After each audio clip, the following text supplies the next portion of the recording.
नमस्कार, फिर पैसा बोलता है में आपका स्वागत है। आज रविवार है।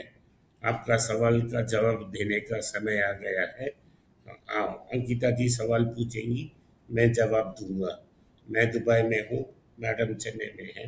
मैडम सवाल पूछेगी। यस मैम, नमस्ते। सर जैसे हमने लास्ट आईटी के बारे में थोड़ा डिस्कस करा था।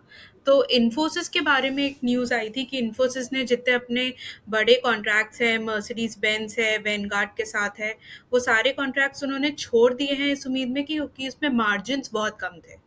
तो क्या आजकल मतलब जो ये टाइम चल रहा है, प्रॉफिट अपना बचाना ग्रोथ से ज़्यादा इम्पोर्टेंट होता जा रहा है? यस, ये जरूरी है। ये तीन कॉन्ट्रैक्ट उन्होंने छोड़े हैं, जैसा आपने बोला। बेंज और वैनगार्ड, इसमें उनका प्रॉफिट मार्जिन इतना नहीं था। उन सब लोगों का नेट प्रॉफिट मार्जिन 25% होती है। अगर वो 25% प्रॉफिट नहीं मिल रहा है, वो लोगों को दूसरी तरफ डिप्लॉय करना चाहते हैं। तो मैंने ऐसा मैं आपको मैंने पहले ही बोल दिया, डिफ्लेशनरी प्रेशर आएगी कि जो प्रॉफिट मार्जिन को, जो ओईएम्स हैं जैसा वैनगार्ड और बेंज की बात आपने की, वो कंपनीज को स्क्वीज करेंगे। वही इंफोसिस से हुआ है। इंफोसिस ने अपने मार्जिन को प्रोटेक्ट करने के लिए वो जॉब से इनकार कर दी। सो दो चीज हो सकते हैं। ये कंपनी खुद भारत में जीसीसी डेवलप करेंगे और वो बिजनेस जीसीसी में जा सकती है, या सेकेंड टायर आईटी कंपनीज जो है, जो जैसा एल&टी माइंड ट्री जैसा, या हैप्पीएस्ट माइंड्स, उन जैसे कंपनी को ये कॉन्ट्रैक्ट जा सकता है। तो सर बाकी आईटी कंपनीज के साथ भी फ्यूचर में कुछ ऐसा हो सकता है क्या, जैसे टीसीएस है, विप्रो है? सारे बड़े आईटी कंपनीज में जो क्लाइंट्स हैं, उनकी बड़े क्लाइंट्स हैं, उनको भी पता है ये आएगी, और वो बोलेंगे ये आ गया बस, अपना जो मार्जिन है वो सैक्रिफाइस करो, टर्नओवर को कम को, हमको बड़ा बिजनेस दो। सो हो सकता है जैसा इन्फोसिस ने डिसीजन ली, टीसीएस एचसीएल भी ऐसा कुछ डिसीजंस लेंगे कि कुछ कंपनीज को जाने दो, बोल देंगे आप हमसे हो नहीं होगा, आप दूसरे कंपनी जाइए। तो ये जो सेकंड टायर की आईटी कंपनीज हैं, जो मिड टायर और स्मॉल कैप है, उनके लिए अपॉर्चुनिटीज है। इन्फोसिस टीसीएस के पास लाखों लोग काम करते हैं, जो लगभग 3 लाख के ऊपर इंजीनियर्स काम करते हैं। उनकी कॉस्टिंग बहुत ज़्यादा होती है, उनकी कॉस्ट को मैनेज करना डिफिकल्ट होती है, तो वो अफोर्ड नहीं कर पाएंगे। लेकिन लीडर कंपनी की ओवरऑल एक्सपेंसेस कम होगी, वो मैनेज कर पाएंगे। तो ये होता ही जाएगा। मैंने कल भी आपको बताया कि जो रेवेन्यू कंप्रेशन होगा, मैंने डिफ्लेशन का वर्ड यूज़ किया। Deflation is opposite of inflation, और उससे रेवेन्यू कम होता जाएगा और मार्जिन प्रेशर भी बढ़ेगा। ये तो होना ही है। तो सर क्या इन्वेस्टर्स को अब सेकंड टियर आईटी कंपनीज पे ज्यादा ध्यान रखना नहीं चाहिए? देना है, क्योंकि बहुत वोलेटाइल है। प्रमोटर इंटेग्रिटी के बारे में हम नहीं जानते।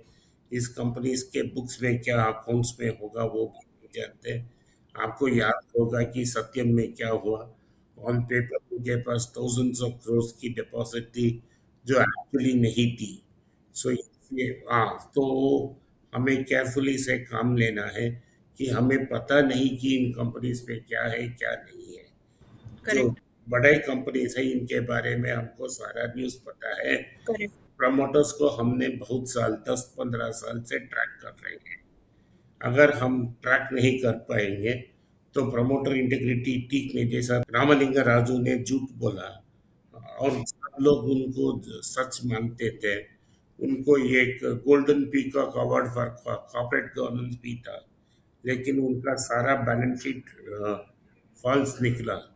तो शेयर होल्डिंग 2 रुपया तक गया। लकीली उस समय का गवर्नमेंट ने कंपनी को टेक ओवर किया और महिंद्रा से मर्ज करवा दिया, इसीलिए वो महिंद्रा का एक पार्ट बन गया। तो हमें केयरफुली काम लेना चाहिए। हम ऐसे कंपनीज को नहीं चूज सकते जिससे प्रमोटर इंटेग्रिटी के बारे में हम पता नहीं हो सकते। करेक्ट। हम जाके सारे कॉन्ट्रैक्ट्स को वेरीफाई नहीं कर पाएंगे। हम बैंक बैलेंस को ऑन पेपर ठीक समझ जाएंगे, जब ऑडिटर ही उनके साथ मिक्स्ड होता तो हमको पता लगाना मुश्किल है। इसीलिए हम मिड कैप आईटी के पास नहीं जाते हैं। और उसमें बड़ा करेक्शन भी हुआ है। जैसा कि पीआईटी इन कंपनियों में 50% की करेक्शन है।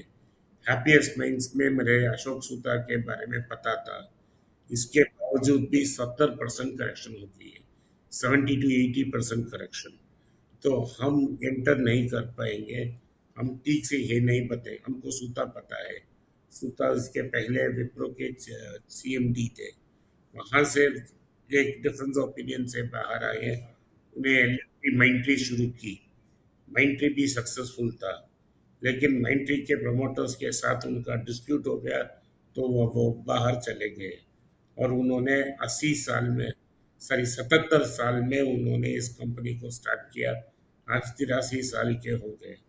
तो उनके बाद कौन इस कंपनी को चलाएगा हमको पता नहीं। उनका कोई संतान नहीं है, जो हम नहीं बोल सकते वो बेटा ये कंपनी को ठीक तरह से चल सकता है। मैं सिर्फ एक एग्जांपल दे रहा हूँ। कंपनीज अच्छा हो सकते हैं, लेकिन हमें फाइंड आउट करने में इतना डेटा नहीं है, तो हम रिस्क नहीं ले सकते। इसका इसीलिए मैं बोल रहा हूँ। राजेश एक्सपोर्ट्स कंपनी भी बहुत फ्रॉड निकला। सारा ट्रांजैक्शन पेपर निकला। इसमें तो एलआईसी का 10% का स्टेक था। तो हमको बहुत केयरफुली लेना चाहिए। आपने बैंक्स के बारे में कुछ बोला। सर, आईडीएफसी बैंक का सुना है अभी रिसेंटली कि वो अपने बार-बार नया शेयर्स इश्यू कर रहे हैं अपना कैपिटल बढ़ाने के लिए। तो ये उनकी क्या कोई फ्यूचर ग्रोथ स्ट्रैटेजी है या एग्जिस्टिंग शेयर होल्डर्स को इससे कुछ नुकसान भी हो सकता है? अभी 15% उनका प्राइस ऊपर गया है। सी बैंकिंग में क्या होती है, कैपिटल की जरूरत है।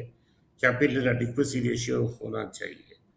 तो ये जो शेयर्स बेच रहे हैं वो 85-90 रुपीज में बेच रहे हैं।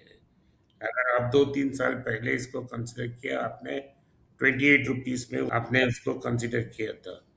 तो कैपिटल बेस बढ़ रहा है। शॉर्ट टर्म में उसका पेन होगा कि जो ईपीएस वो नीचे आ सकती है। लेकिन जो कैपिटल रेस कर रहे हैं, इस बार भी 20 करोड़, 20,000 करोड़ वो रेस कर रहे हैं। लेकिन 20,000 करोड़ वो 90 रुपये में रेस करेंगे, ना कि 25 रुपया में।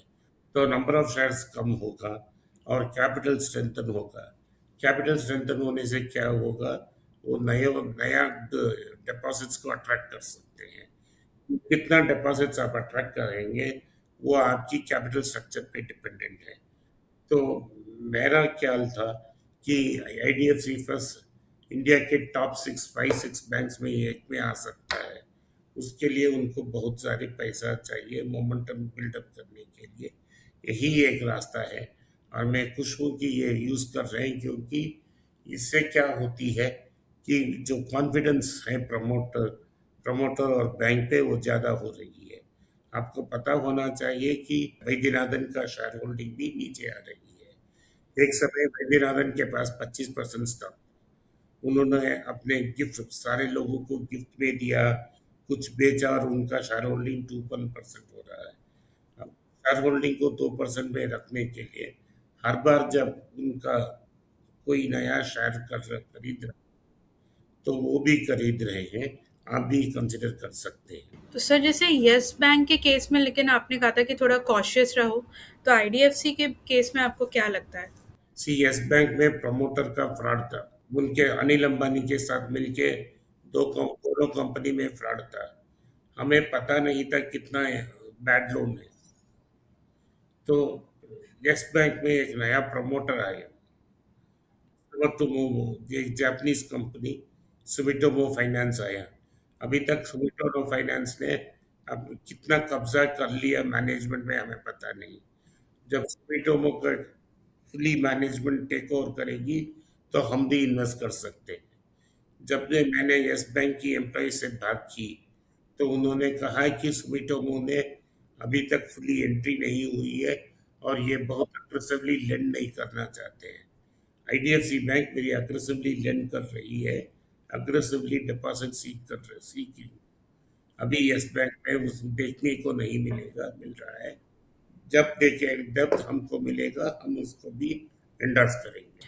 Thank you sir. आप अगले हफ्ते के लिए लोगों को कुछ टिप्स देना चाहेंगे कि जो उनको अपने दिमाग में जो टिप्स रखने चाहिए? तो अगर आईटी में आज जो करेक्शन हुई वो डीपन हुई और 5-6% आईटी में करेक्शन हुई, आप आईटी को एंटर कर सकते हैं। फार्मा सेक्टर को देखते रहें, वेट करें। आईटीसी की रिजल्ट आज आ रही है, मैं बेसब्री से इसका इंतजार में हूँ कि एस्टिमेट है कि उनकी सिगरेट वॉल्यूम्स कम होगी। इसके बारे में भी मुझे देखना है आईटीसी का डायरेक्शन क्या होगा। इन सब को लिए हम वेट करेंगे, और जो ट्रम्प ईरान वार में क्या हो रही है इसके लिए भी हम इंतजार करेंगे। आज के लिए इतना ही। आपने इस पॉडकास्ट को सुना, इसके लिए आपका आभार हूँ मैं। हो सके तो इस वीडियो को अपने दोस्त और रिश्तेदार के पास शेयर करें, उन्हें देखने की आग्रह करें। नमस्कार, धन्यवाद, जय हिंद। अगर आप मुझसे संपर्क करना चाहें तो नीचे दिए गए ईमेल या व्हाट्सएप नंबर से हमें संपर्क करें। मेरा टीम आपसे वापस बात करेगा। धन्यवाद। अगर आप मुझसे संपर्क करना चाहते हैं, नीचे दिए गए ईमेल में मेल भेजें। मेरी टीम आपके साथ संपर्क करेगी और मदद भी करेगी।